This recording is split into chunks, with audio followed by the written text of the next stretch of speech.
So today I'm going to follow a day in the life of a racing greyhound from the moment they wake up, come racing, to the moment they go to bed. The greyhound I'm going to be following is trained by Belinda Green. She's called Rogue Rascal and she runs here at Crayford in the 302 this afternoon. Rogue Rascal is known as Honey in the kennel. She gets a 6:30 a.m. wake-up call for her first turnout of the day with her kennel mate Autumn. Breakfast follows at 9:30, which on a race day consists of a handful of biscuit and some nice beefy gravy from the joint that's cooking for dinner. It's time to go racing. Belinda checks Honey's weight and gives her a quick brush before she's loaded into the van for the hour-long journey to Crayford.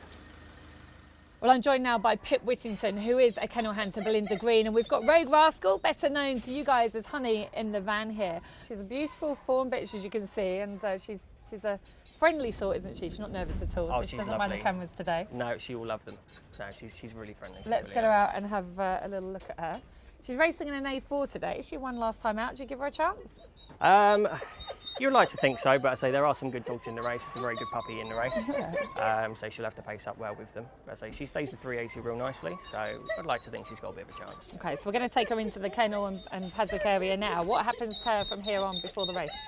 Before the race, I'll quickly empty her out, and then we'll pass her through the stewards who will give her who'll scan a microchip and check her earmarks to make sure we have brought the right dog down here.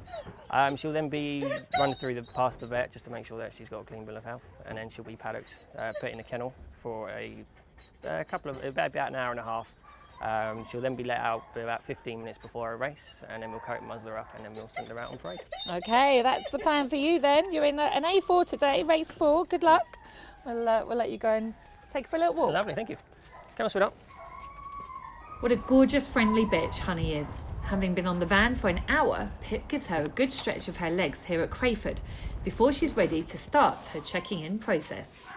So this is the first stage of the kennelling paddocking. You can see the greyhounds just being weighed and checked in here. Honey's turn is next. I'm joined by Graham Banks here, who is the assistant racing manager. What exactly happens here, Graham? Kennelling process is basically making sure we've got the right dog racing and within a kilo of its last weight, up or down. Rhea just checked the dog over for the markings wise. It corresponds on the chip. She checked the ear mark out, so I'm about to weigh it now, which is 24.6. It's up 1 from last time, so it's fine to race. Great, Honey's fine to race. Thank goodness.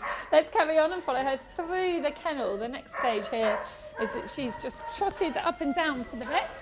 Hubert, the vet here, is just checking for any limping, any lameness. And as long as he says that she's okay, then we are good to go. And then she comes to Megan at the next stage of the process. What's happening here, Megan? I'm just checking her earmark to see if it's the right dog, and then I'll be allocating her kennel, which is kennel 12. Kennel 12. You can see Pip has just grabbed her a little bowl of water there as well. Here we go, let's find kennel 12. This is Martin, who will now take us to kennel 12. There she goes, in with her bowl of water. We've seen Honey here today. She's a pretty laid-back sort. Will she just sleep now until the race, even though it's quite noisy in here? She will, yeah. She's a really laid-back dog, so she does keep to herself. She's nice and quiet. So she's quite grown up down here, even though she's still relatively young. So she'll be like that until it's her time to come out. Okay, so we'll catch up with you when we get her out for the race. Will do. Well, so it's about 10 minutes before the 302 here at Crayford, so it's coming up to Honey's time to race. Marty is here, ready to get the kennel open, and you've got all the dogs' names there. You're ready for these guys, Yeah, right? I'm ready for them. Just open them up and get ready for the racing. Okay, let's get Honey out then and get her ready for a race.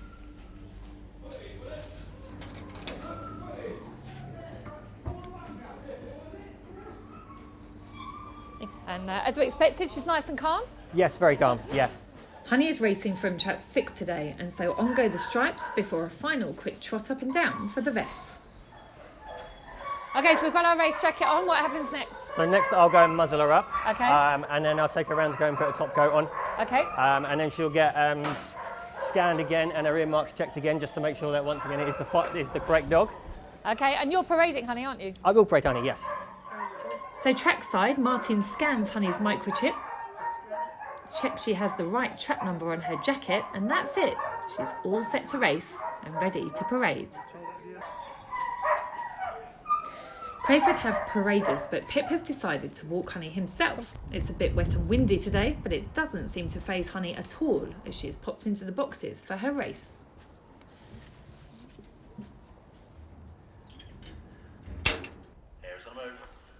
So we're all set for Rogue Rascal's race trap 6 here. Fingers crossed.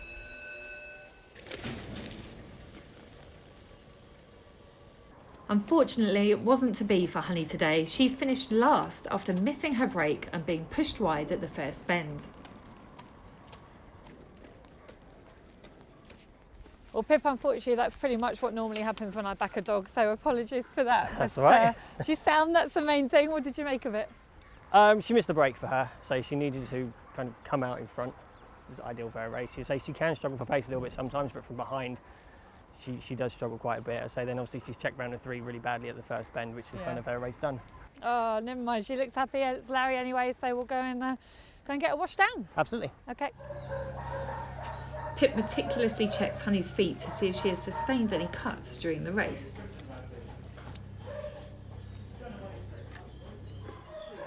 So we washed her down. What's this that you're applying now? This is just a spray on plaster just to cover the cuts up.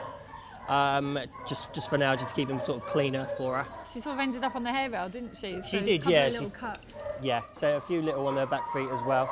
I say I put the spray on her now, and then when I get back to the kennels, I'll give her a good clean up and wash out just to make sure that they're all fine. Yeah. And she's had a minute just to sort of calm down. So now you put her back in the kennels, and that'll be it for a while. She can have a rest. Absolutely, yeah. Pip has a dog racing in the last race at Crayford today, so Honey will be kennelled for a good couple of hours before home time. So Honey's racing here at Crayford is done. Her time at the track is over. She's now going to head back to the kennels, where we'll find out what the rest of her day looks like. Honey arrives back to the kennels at 7:45 p.m. Belinda gives her feet some more attention, washing them in pethidine scrub to make sure the cuts are clean. And so I hope you really enjoyed my little bit of singing today. Can you nails, girl? And hopefully on Monday, Hold on, I've got some I'll pie be there. back here on Monday at 10 o'clock.